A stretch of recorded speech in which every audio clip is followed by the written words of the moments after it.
बिस्मिल्लाहिर्रहमानिर्रहीम। अस्सलामु अलैकुम। अब आपको हज़रत खालिद बिन वलीद के शजरा नसब के बारे में बताते हैं। मुअर्रिखीन की राय में खालिद बिन वलीद के भाइयों की तादाद में इख्तिलाफ है। कुछ भाइयों की तादाद 10, कुछ 13 और बाज़ 7 भाई बताते हैं। सूरा मदसर की आयत नंबर 13 से यही मालूम हो सका कि आप कई भाई थे, जो कि सबके सब मालदार थे, ऐश वाली जिंदगी गुजारते थे। 7 भाइयों का होना सही मालूम होता है, क्योंकि इस्लाम से पहले के वाक़यात और गज़वत की छान-बीन से 7 भाइयों से ज़्यादा का हाल मालूम नहीं होता। उनके नाम ये हैं: उवास, जो इस्लाम से पहले ही बचपन में फौत हो गया था। अब्बू कुबैस इस्लाम कबूल कर गया था, लेकिन बाद में मुर्तदा हो गया। और जंग बदर में सीदना अली शीर खुदा के हाथों मारा गया था। उसके बारे कुरान करीम की सूरा अल-निसा की आयत नंबर 97 नाज़ल हुई। अबद शम्स, अमारा, हश्शाम, वलीद, खालिद और 2 बहनें, फातिमा और फाख्ता थीं। अबद शम्स खालिद के भाई का नाम ना था, बल्कि उनके वालिद की कुनियत थी। अमारा को कुरैश ने इमरू बिन अलास के साथ मुसलमानों को वापस लाने के लिए हबशा भेजा था। उसी अमारा को कुरैश ने रसूल करीम सल्लल्लाहु अलैहि वसल्लम के चचा अब्बू तालिब को आपके बदले पेश किया और कहा था, बो तालिब, ये लड़का कुरैश में सबसे खूबरू और साहब फहम और तमीज़ वाला है, तुम इसे अपना बेटा बना लो और अपने भतीजे मुहम्मद को हमें दे दो। कुरैश का ये कहना अमारा की तारीफ में कि अमारा अच्छी खूबियां रखते थे, लेकिन मेरा कहना है जितनी मर्जी खूबियां होती इस अमारा में, पर वो मेरे नबी करीम सल्लल्लाहु अलैहि वसल्लम के नालीन मुबारक की खाक के बराबर भी नहीं है।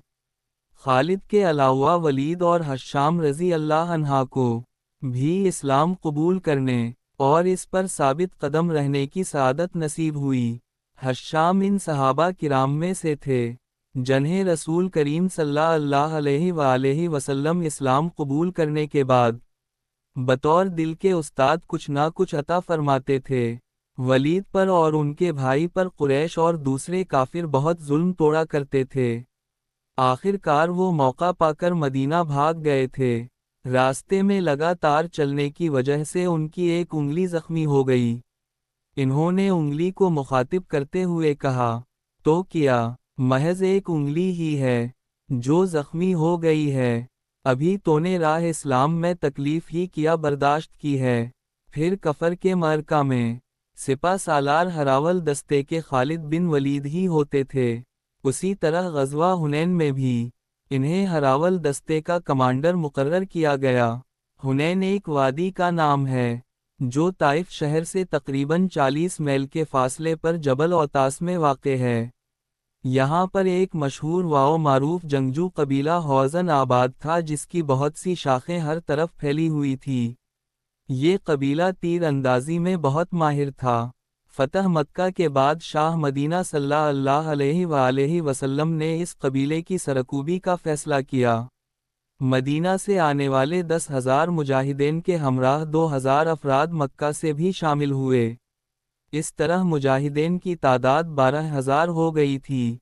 इस मरके में मुजाहिदीन की क़यादत सीदना उम्र फारूक के सुपर्दे की गई थी। कबीला उसके अलंबरदार सीदना असीद बिन हज़ीर को बनाया गया।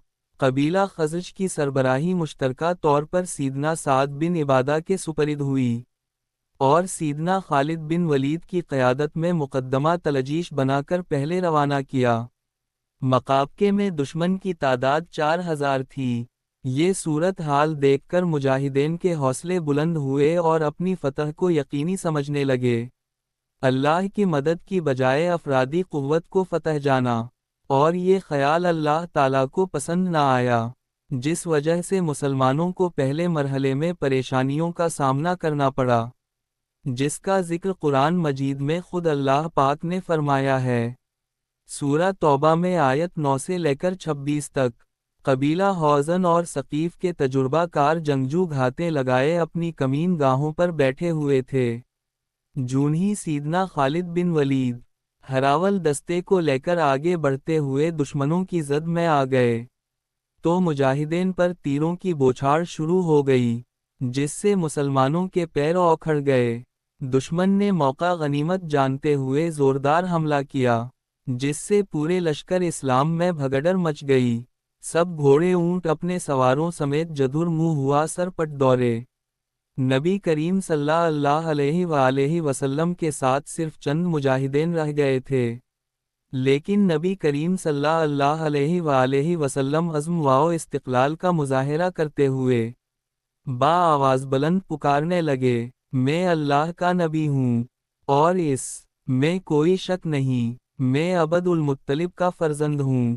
آنکھیں کھول کر دیکھو، میں میدان میں ڈٹا ہوا ہوں، میں بھاگنے والا نہیں، اسی لیے تو میں کہتا ہوں سب سے بالا و اعلیٰ ہمارا نبی۔ سیدنا عباس درد بھرے انداز میں مجاہدین سے کہہ رہا تھے، سے مہاجرین و انصار سرکار دو عالم صلی اللہ علیہ وآلہ وسلم کے قدموں میں واپس چلے آؤ۔ سب کچھ تو یہاں ہے، تم کدھر بھاگ رہے ہو؟ اللہ کے رسول ڈٹ کر کھڑے ہیں، تم کدھر جا رہے ہو؟ سیدنا عباس کی آواز گرجدار ہونے لگی۔ مجاہدین حضرت عباس کی آواز سن کر مجاہدین واپس پلٹے اور پورے جوش سے والہانہ انداز میں لبیک یا رسول اللہ کا نعرہ لگاتے ہوئے پلٹے اور حضرت محمد صلی اللہ علیہ وآلہ وسلم کے پاس حاضر ہوئے۔ مجاہدین نئے جوش و جذبے سے اکٹھے ہوئے۔ یہ بات قابل ذکر ہے، سرکار دو عالم صلی اللہ علیہ وآلہ وسلم ہر میدان کے شیر ہیں۔ پھر مجاہدین نے دشمنوں پر زوردار حملہ کیا۔ دشمن اسلام کے پروانوں کا وار برداشت نہ کر سکا اور پسپائی اختیار کرنے لگا۔ دیکھتے ہی دیکھتے میدان کارزار کا نوشی ہی بدل گیا اور اللہ کی تلوار خالد بن ولید اپنی تلوار سے دشمنوں کی صفوں کو چیرتے ہوئے آگے کے آگے ہی بڑھتے جا رہے تھے۔ جو بھی آگے آتا، خالد بن ولید کی تلوار کا لقمہ بن رہا تھا۔ خالد بن ولید بپھرے ہوئے شیر کی طرح دشمنوں کو اپنی تلوار کی دھار سے ادھیر رہے تھے۔ وہ دشمنوں کو کاٹنے میں ایسے مگن تھے کہ خود بھی تلواروں کے گہرے زخموں کو اپنے جسم پر لگوا رہے تھے۔ جب تک ایک بھی دشمن میدان میں زندہ یا موجود تھا، تلوار چلتی رہی، یہاں تک کہ فتح نصیب ہوئی۔